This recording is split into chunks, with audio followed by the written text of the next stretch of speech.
Boys, it's time. What's going on, fam? My name is Joe. This is the Duel Factory, and last week I got to do something I haven't got to do in ages, and that was no more summon Alistair the Invoker. As many of you know, Alistair, especially longtime viewers, Alistair is one of my favorite Yu-Gi-Oh cards to normal summon ever, or just favorite cards in general, and I decided, it's been over a year. And I've been playing Despia, and that's been fun. But you know what? I wanted to play some Invoked. And I played Invoked Dogmatika, and I wanted to play it mainly because I think Triple Tactics Thus is a really good card in the deck, because every card in your deck is a normal power spell. And Alistair's a hand trap magnet, so it's honestly one of those cards that it pairs really well with. And I decided to take it to a casual locals where I didn't think I would see a lot of meta-defying stuff, but I also made it geared towards the meta, especially like Kashtira, because Kashtira is actually a very well-represented deck. But I'm going to go ahead and show you what I played, what I would change, and my thoughts on the deck. So to start off, we played Alistair the Invoker. Not much to say about that. Everyone knows what Alistair does for the most part. But I'm not going to lie to you, after playing like a couple games and a couple rounds with it, I really did think about cutting this card to 2 because I wanted to see Meltdown in my hand more than I wanted Alistair. And it sounds weird because one of the biggest problems is when you play like an Alistair-based strategy.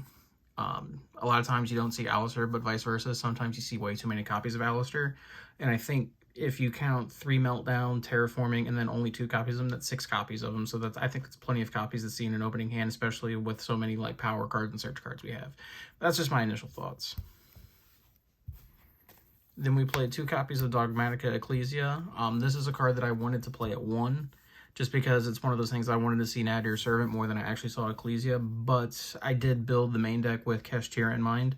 And Kashtira Riseheart does banish the top. I think it's either top 3 or top 4. I can't remember off the top of my head. But it does banish those cards face down. And if you happen to hit the 1 copy of Ecclesia, then your Nadir Servant can only search Dogmatika Ecclesia. And that's not Dogmatika Ecclesia. Dogmatika Fleur-de-Lis. And I don't think it's very good. So that's why we played 2 copies of it. And then I am playing 1 copy of Fleur-de-Lis. I never ever think you ever need more than 1 copy of this card, but it is really good in some situations, and it also lets you help push for game. And then Nadir Servant also has the added ability, which a lot of people forget about, is it can also add from the graveyard as well. So if it's like, if you need to see the copy of it again, you can always add it back later in the game. And then one of the things with the actual Invoked Dogmatika strategy specifically is Alistair needs paired with another power spell, and you don't have enough copies of Nadir Servant, so we have to facilitate with another engine. So I am playing the Brandon engine in it, and as an engine requirement, we're playing 2 Fallen Alabaz. You could get away with playing 1, but again, I built it with Kashtira in mind, so we went ahead and played 2 copies of it, and honestly, it's really good.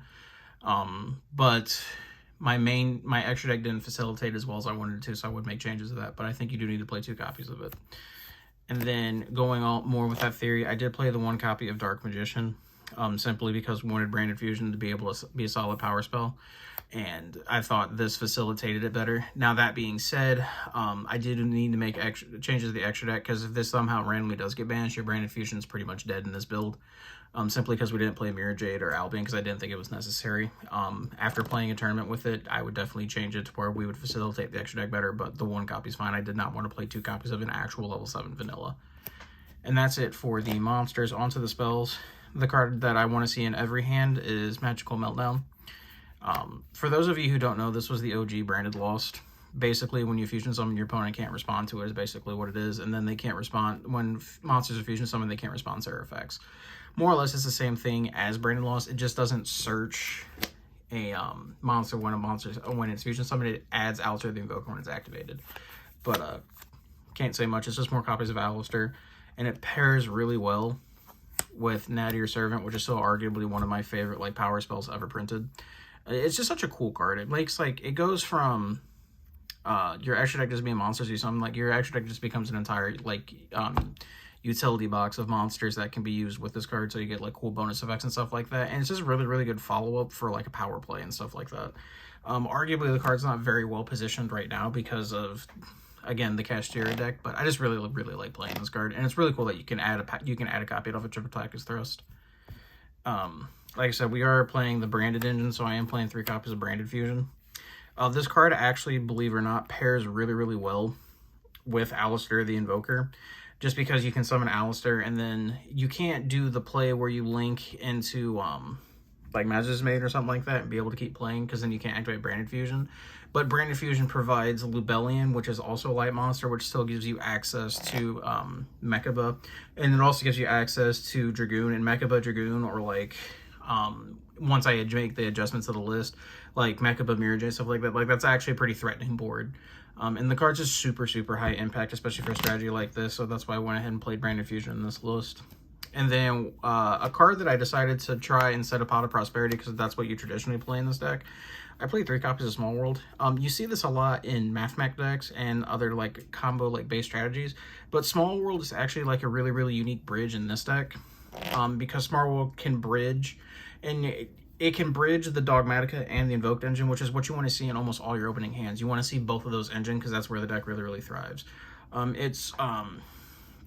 It's also kind of cool too, because if you open like one of the copies of Fallen Albaz or like Dark Magician, it can also bridge you into Alistair if you actually need to. So the card has a lot of utility, and I think I would continue playing it. Especially, I would even continue playing it at 3. It was just really, really good for me. And then engine requirement, we are playing 2 copies of Invocation. I would be playing 1, but again, because of cards like Kashtira Rise Heart, I don't think you can afford to actually play 1 in this format, especially because of that specifically. Like, because if you don't have access to your Invoked engine, then your deck just becomes infinitely worse than what it would be without it. You know what I mean? So we're playing 2 of that. And then one of the best reasons to play the deck is Triple Tactics Thrust. The card is really, really good, especially into like Kashtira decks, and then other like Gamma is also starting to see more popularity. You also see that I played in my list. So this card gets a lot of value, and every like normal spell in your deck is actually a power spell. And then this deck also has a unique thing where, because its engine requirements is so minimal, you can play other power spells to go with it and stuff like that. So that's why I decided to play this. At a casual locals, it wasn't very good, but if you go to a locals that's like very meta like heavy and stuff like that, it becomes really good. And then some cards that get off the thrust that aren't like main deck cards already. So you have your Triple Tactics Thrust, your Dark Ruler No More, and then the 1 copy of Terraforming.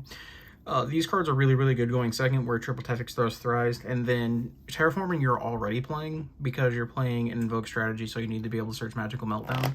But keeping that in mind, if you already open a copy of Meltdown, you open like Thrust or Terraforming, and you've already like hit your combo and your opponent activated something that lets you search, you can also use the Terraforming to grab a copy of Secret Village of the Spellcasters, which pairs very, very well with your Dogmatika engine. It also pairs very well with Dragoon as well, because it's very hard to out a board with Dragoon and Secret Village of Spellcasters, because you have to deal with an Omni Negate without being able to play spell cards.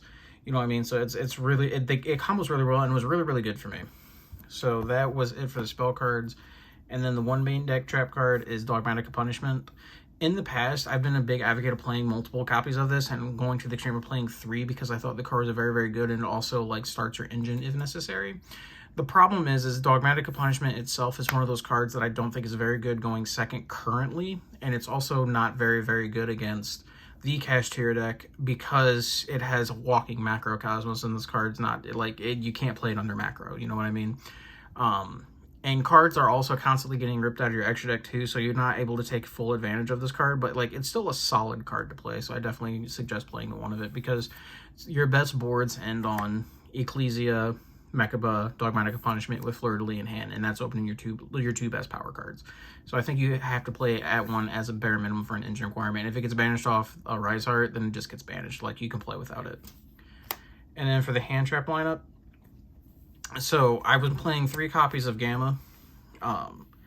Arguably, this card is not very good into decks that main deck thrust against you, and I found that out the hard way, obviously.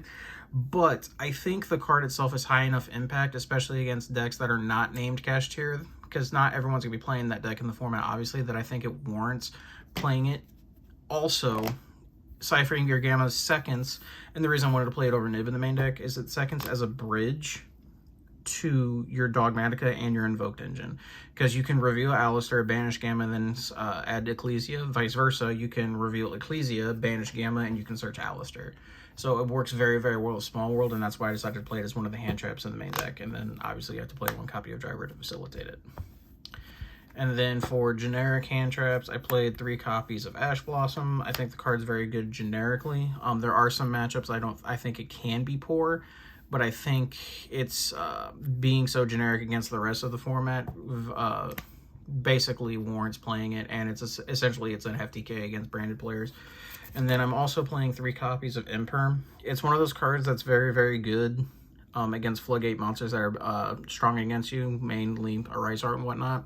And it's generically good, and you can play it, and it doesn't meet the activation requirements of Talents and Thrust. So I think that's why you should be playing it right now.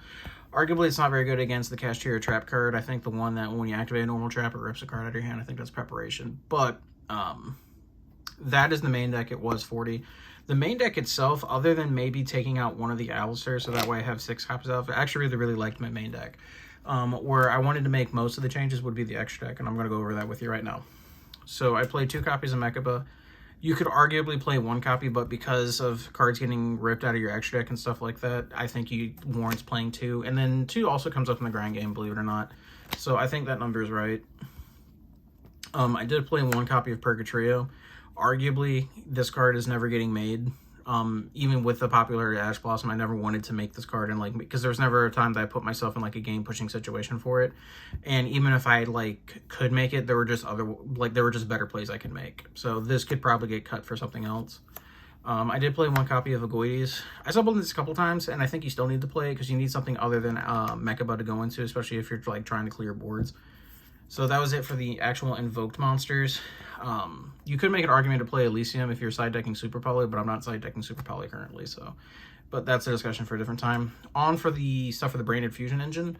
We played 2 copies of Dragoon. I decided I wanted to play this, 1, because it can pair very, very well with your power cards. And 2, this card is just really, really good into opposing like Kashtira decks, and it's also good into opposing Labyrinth decks because it's very, very hard for them to out. And Branded Fusion Alistair or Branded Fusion Nadir Servant actually pair very, very well. And then I'm also playing 2 copies of Libellion the Searing Dragon, because this card not only facilitates being able to summon Dragoon under like Macrocosmos effects, but in this deck it also doubles as being a light monster, so that way if you open Alistair and Branded Fusion, you can still make Mechaba after resolving a Branded Fusion. And then for this tournament, these were the only monsters I played for the Branded Fusion engine. I was originally playing Albion and Mirajade, but like I didn't think it came up as much as I needed to, and I wanted to make room in my extra deck, so I did cut those 2 cards. Going forward, I would definitely find room to play 1 copy of Albion, 1 copy of Mirajade, because there are situations where you can put like, instead of doing Dragoon, Mechaba, or something like that, like you could go Mirajade, Mechaba, and that's just good enough. And I think Mirajade is a card that's very, very good going second, especially into opposing boards if your only normal summon is Fallen Alabaz, because that did happen to me where I had a Fallen Alabaz, but I didn't have anything to go into. So that's another change I would make to this extra deck, is finding room for those 2 cards again.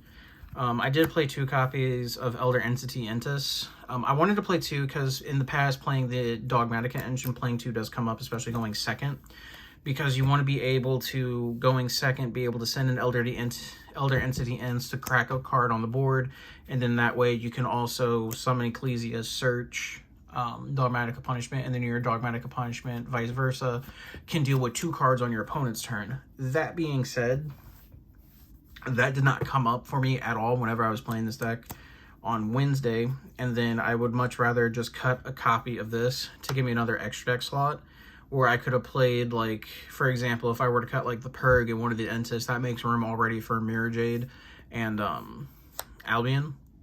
So I think going forward, I would just play 1 copy Entis, and then I also played 2 because all the cards that you see that I played 2 of, I wanted to play 2 because of Kashtira Unicorn and the Diablosis card ripping cards out of your extra deck. So that's the reasoning for like the 2 ofs, right? And then on to some other cards. Engine requirement, Titaniclad for Nadir Servant when you're going first, because that lets you end on, for the Dogmatika part of it, lets you end on Ecclesia, Punishment, and Fleur de Lis all turn 1. So there's that. You can also technically summon this off of Branded Fusion by sending Dark Magician, because it's a 2500 attack point monster. We are playing 1 Garura. There were a lot of, even though I'm not playing Super Power, it works really, really well with Nadir Servant, especially like plays where like you open Fleur de Lis. You don't have to send Titaniclad. You can send this instead, add your Ecclesia, draw a free card, and still end on Ecclesia, Punishment, and Fleur de Lis. And then 1 copy of Omega. This actually did come up where when I did Gamma someone, I was still able to make this card before I did the rest of my plays. And then being able to send this off of Nadir Servant and shuffling a card out of your opponent's graveyard does come up. And then the last 2 slots was 1 copy of Secure Gardener and 1 copy of Almirage. I was playing this because I am playing Purgatorio, and I wanted my Alistair to be able to produce a light monster and a fire monster, depending on my situation. But after playing this tournament, I think I would rather, because I didn't run into a Kashtira monster or a Kashtira deck or anything like that while I was playing, but it kept occurring to me that instead of, if they banish the Almirage, so say for example they banish this, then it essentially takes both of these cards out of my extra deck because I can no longer go into the Secure Gardener. And that would turn off my, what's it called? If I didn't draw a light monster, it would turn off my Alistair Nadir Servant play. So I think going forward, these two cards would be replaced with 2 copies of Magistus Moon Maiden, just so that that situation doesn't occur, because I can still make a Link monster even if they banish 1 copy of it. And that was my Invoked Dogmatika deck profile that I played last Wednesday at my casual locals. And like I said, if you guys have any thoughts or comments or anything like that about it, feel free to leave them. I'm always open to suggestions, stuff like that. And hopefully here in the near future, once I get situated with my move and everything like that, I should be able to actually record games more often and stuff like that, so I can actually show you guys how these decks work when I show them to you.